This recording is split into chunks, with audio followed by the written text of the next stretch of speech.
سلام تخطيط الشانل كما تخونو كم وتر لومون كلنا استقمنا زعبينا نارسته غريبا له نايلو مارس تمرتنا اب نايلو مير ترازي كونس اب نايل صباحير ترازي انفتي كون بزع غزي اب حجي زلنا ايوان اب بحجي زلو صقمات راي كنتحلالخ اب حلوف بزغاطمه صقمات راي كنزارب ناي مصاي راي وي فيجن ناي عدنا ناطفه يخيدالو سلازي ذات مرتزيا ናይ መጻኢት ኤርትራ ብኸመይ ክንነጥቃ ንኽእል ብፍላይ ኣብቲ ንምስርቶ ሃገር ኣብቲ ንምስርቶ መንግስቲ እንታይ ዓይነት ሲስተም ኣካይዳ ኩሉ ህዝቢ ሓደ ዓይነት ርዲት ክህልዎ ኣሎ ወይ ዝበዝሐ ህዝቢ ኤርትራ ተመሳሳሊ ርዲት ኣብቲ ንደልዮ ዘለና ዲሞክራሲ ክህልወና ክኽእል ኣለዎ ምክንያቱ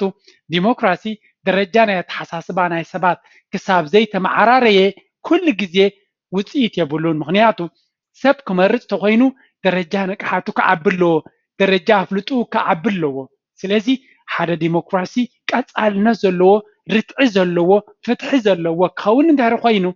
ኩሉ ሰብ መሰረታዊ ኣፍልጦ ናይ ዲሞክራሲ ክህልዎ ክኽእል ኣለዎ እዛ ትምህርቲ ናይ ሎሚ ድማ ቀንዲ ዕላማ ነቲ ናይ ፅባሕ ኤርትራ ንሓስቦ ዘለና ብኸመይ ክንነጥቆ ከም ዘለና ኩልና ክንፈልጦ ዘለና ዲሞክራሲያዊ ኣሰራርሓ ከመይ ምዃኑ ሓደ ዲሞክራሲ ዘለዎ ሃገር ከመይ እንታይ ዓናቅፅ ከም ዘለዎ ኣብ ውሽጢ ዝኣተወ ዘይኮነሲ ሓደ ፍትሓዊ መንግስቲ ከማልኦም ዘለዎም ናይ ግድን ኩሉ ህዝቢ ድማ ክፈልጦም ዘለዎ ምክንያቱ ዝለዓለ ሓይሊ ኣብ ዲሞክራሲ መን እዩ መንግስቲ ይኮነን ህዝቢ እዩ ህዝቢ ድማ ዝለዓለ ስልጣን ክህልዎ እንተኮይኑ ክፈልጦ ኣለዎ እንታይ ዓይነት ሓይሊ እንታይ ዓይነት ዓቕሚ ከም ዘለዎ እዚ ትምህርቲ ድማ ኤግዛክትሊ ንኸምኡ እሞ ሃየና ኣብታ ቀዳመይቲ ኣርእስቲ ንእቶ ቀዳማይ ሓደ ፍትሓዊ ወይ ዲሞክራሲያዊ መንግስቲ ክህልወካ እንተኮይኑ ቀዳማይ ዘየማትእ ቅዋም እዩ ዘድልየካ ኮንስቲትዩሽን ይብልዎ ቅዋም ዝበሃል እቲ ሃገር ዜጋታታ ህዝባ እቲ ሃገር ብኸመይ ክትመሓደር ከም ዘለዋ ዝገልፅ ዶኩመንት እዩ እዚ ቅዋም እዚ ብዓበይቲ ክኢላታት ናይ ሕግን ሕጊ እንዳባ ዝፈልጡን ብዓበይቲ ክኢላታትን ዝንደፍ ወይ ዝንደቕ ኮይኑ ኣብ ኤርትራ እውን 97 ሓደ ቅዋም ተነዲፉ ነይሩ ግን ኣብ ግብሪ ይወዓለ እንዳእምበር ስለዚ እዚ ቅዋም ዝበሃል ነቲ ኩሉ መንግስቲ ቀይዲ ዝሕዞ መን እዩ መንግስቲ ክኸውን ዘለዎ ሰባት ብኸመይ ክምረፅሎም እንታይ ዚ ዓይነቶም ሰባት ክምረፅሎም መን እዩ ኣብ ከመይ ዓይነት ደረጃ ክሰርሕ ዘለዎ እንታይ ዓይነት ክእለት ክህልዎ ኣሎ መሰላት ናይ ሰባት ደርዲሩ ዝገልፅ ዶኩመንት ማለት እዩ so it determines the power and duties of the government እቲ መንግስቲ እንታይ ዓይነት ሓይልን እንታይ ዓይነት ሓላፍነታትን ክህልዎ ከም ዘለዎ ብልክዕ ዘቐምጥ ዶኩመንት ክኸውን ከሎ and secures the rights to the people in it ከምኡ ድማ ነቶም ዜጋታት መሰላቶም ብትክክል ከም ዝትግበርን ከም ዝሕሎን ልዕሊ ኩሉ ድማ ሰባት እንታይ ምዃኑ መሰሎም ንኽፈልጡ ዝሕግዞም መድረኽ እውን እዩ ወይ ፅሑፍ እውን እዩ it places the power in the hands of the citizens and protects individual freedom እዚ ቅዋም ኩሉ ግዜ ሓይሊ ወይ ከዓ ዓቕሚ ናይቲ ሃገር ኣብ ዜጋታት ከም ዝወርድ ዝገብር ምክንያቱ ዜጋታት እያቶም ነቲ ዘድልዮም መንግስቲ ዝመርፁን ዝምልምሉን ዝውክሉን ስለዚ ዝለዓለ ሓይሊ ኣብ ዲሞክራሲያዊ ሲስተም ህዝቢ እዩ ህዝቢ ድማ መሰሉን ኣገባብ ናይ ዲሞክራሲን ክፈልጥን ክነቅሕን ኣለዎ ነቲ ዘለዎ ስልጣን ብግቡእ ብፅቡቅ ናብ ውፅኢት ዘለዎ ነገር ንኸብፅሖ ምክንያቱ ህዝቢ እንተዘይነቂሑ ዋላ እቲ ዲሞክራሲ እንተሎ ዲክታተር እውን ወይ ሕማቅ መንግስቲ ክመፅእ ይኽእል ይካቡ እዚ ከዓ ኣብ ጀርመን ዝረኣናዮ ኣብ ግዜ ናዚ ዲሞክራሲያዊ ሲስተም ነይርዎም እዩ እቲ ህዝቢ ግን ኣፀቢቑ ስለዘይነቅሓሉ እቲ ሂትለር ድማ ማኒፑሌት ስለዝገበሮ ናብ ዲክታተርነት ንክኸይድ ዕድል ሂብዎ ይበሃል ማለት እዩ ቁጥሪ ሓደ ሪኢና ኣለና ካልኣይ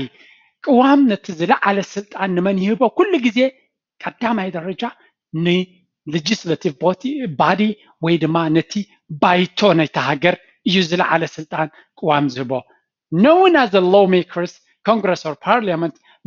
makes all law make a policy declare war ስለዚ እቲ ዝለዓለ ኣካል ናይ መንግስቲ ባይቶ ናይቲ ሃገር እዩ እዚ ባይቶ እንታይ ቀንዲ ስርሑ እንተይልና ካብ ህዝቢ ዝቆመ እዩ ኩሉ ግዜ ህዝቢ እዩ ነቲ ባይቶ ዘቁሞ ካብ ቦቱ መሪፁ ኣባላቱ ይሰድድ እዚ ባይቶ እዚ ድማ ገለ ካብቲ ስርሑ ሕጊ ምግባር ዝኾነ ሓድሽ ሕጊ ክንደፍ ከሎ ባይቶ እዩ ዝገብሮ ቅዋም ክኢላታት ናይቲ ሃገር ዲስካስ ገይሮም የቁምዎ እቲ ብመንፅር እቲ ቅዋም ድማ ህዝቢ ወከልቱ ባይቶ ይመርፅ እቲ ባይቶ ድማ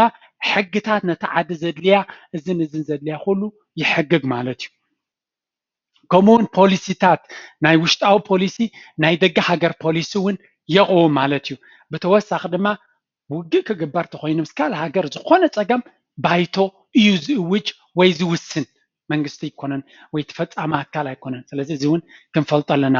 constitution clearly makes the congress the most powerful of all the three branches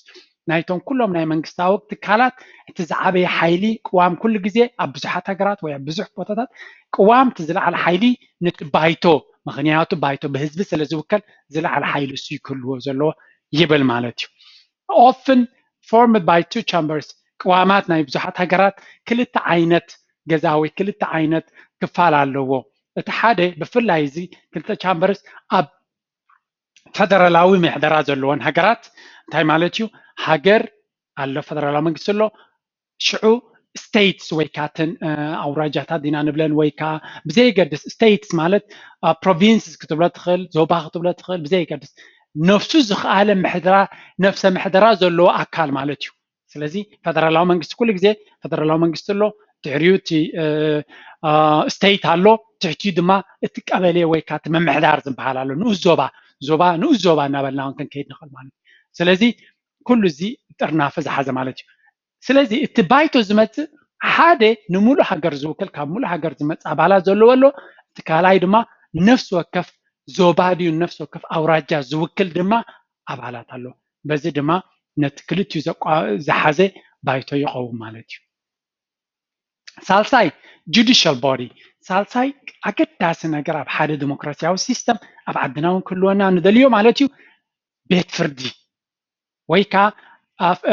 judicial body ወይ ከዓ እቲ ሓጋጋ ኣካል ፈራዲ ኣካል ዝበሃል ማለት እዩ ስለዚ ቤት ፍርዲ ካብ መጠን ንላዕሊ ኣገዳሲ composed of courts and judges that interpret laws made by the lawmakers and enforced by the executive branches እዚ ቤት ፍርዲ ኩሉ ግዜ ወይ ከዓ ፈራዲ ኣካል ዝበሃል ነቶም ሕግታት ብባይቶ ዝቆሙ ዘተግብር እንተተጣሒሶም ዝቐፅዕ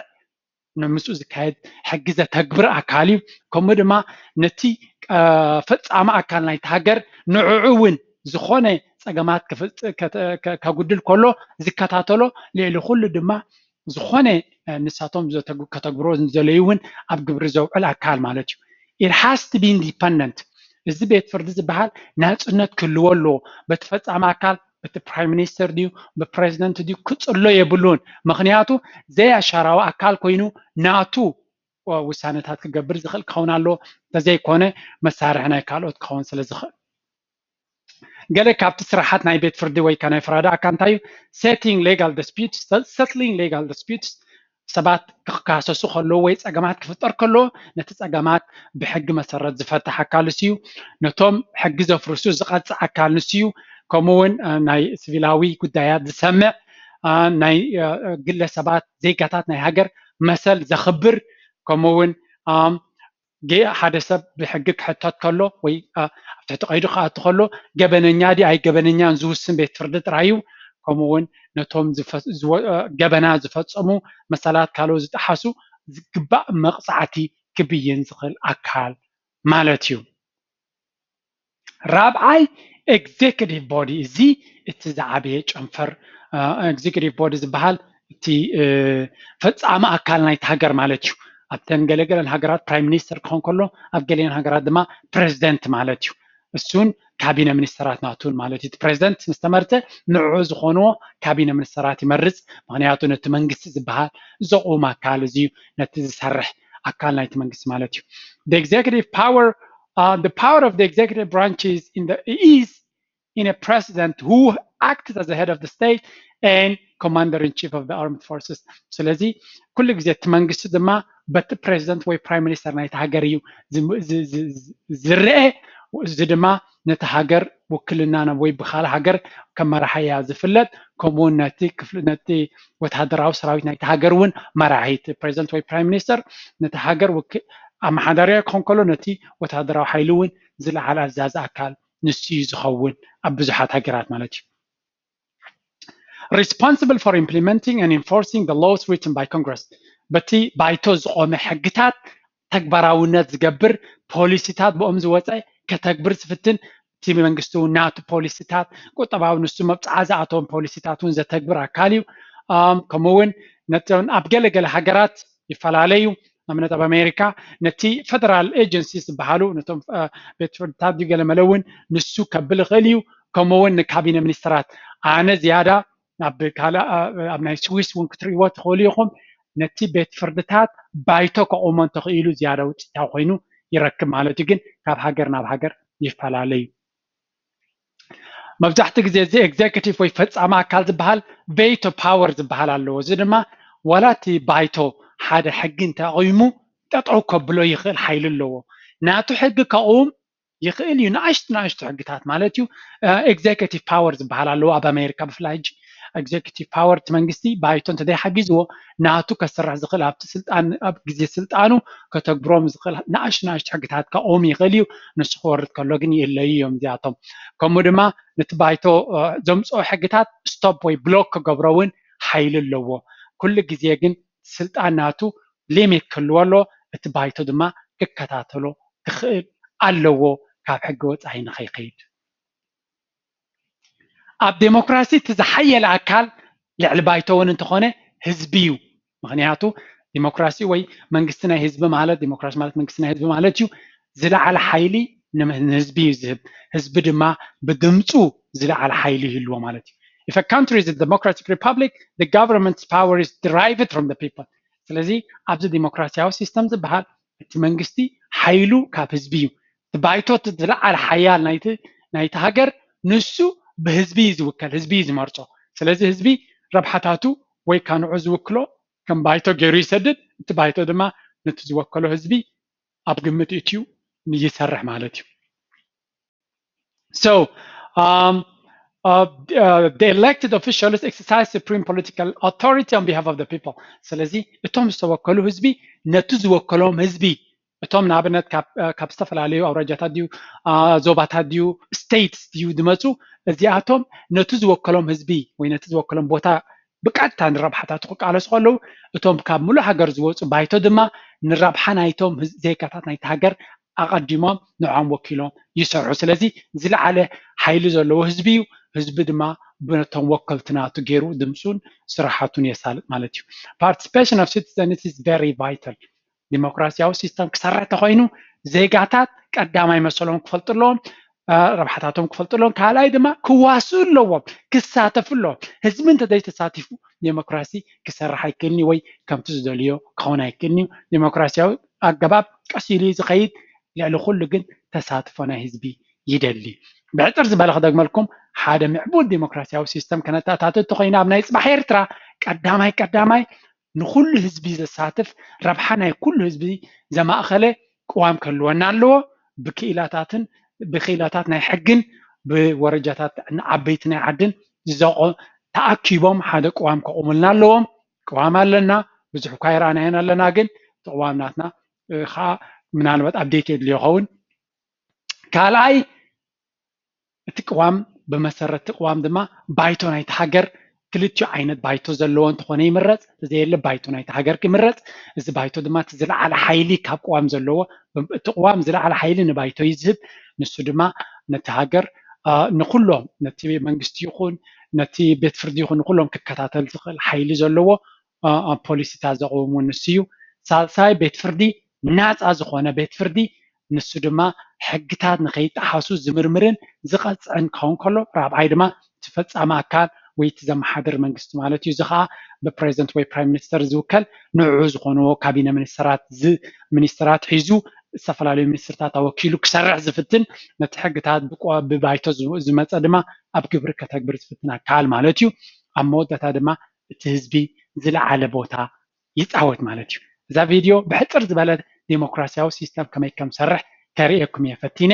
ሽመይ ጆርጅ ድራር በሃል ኣብዚ ቻነል እዚ ብዙሕ ንግለሰብን ከም ሕብረተሰብን ኣብ ኩሉ ኣብ ቁጠባ ኣብ ፖለቲካውን ንቅሓት ክህልወና ንቁሕ ዜጋ እዩ ብሉፅ ሃገር ክሃንፅ ዝኽእል ስለዚ ነፍሲ ወከፍና ድማ እኹል ዝኾነ ኣፍልጦ ንክህልወና ካብ ዝብል ኣብ ጂ ድራር ዝብል ቻነል እውን ብዙሕ ውልቃዊ ዕብየት ንምዕባይ ዝሕግዝ ትምህርትታት ኣለኒ እሞ ከትኩም ክትሪእዎ ትኽእሉ إذا فيديو أنت فتيخما نابكالوت قدم لايك جبروا نابكالوت شير جبروا نساتو من خفلتون نقربون ناي حدا سبا يكون ناي كلنا سرح سلازخونه كلنا خنقح سلازلنا نابلكو ناي لوم تمرتاب زودي الله أبكالك ساب من رغب لحنكونو تشاو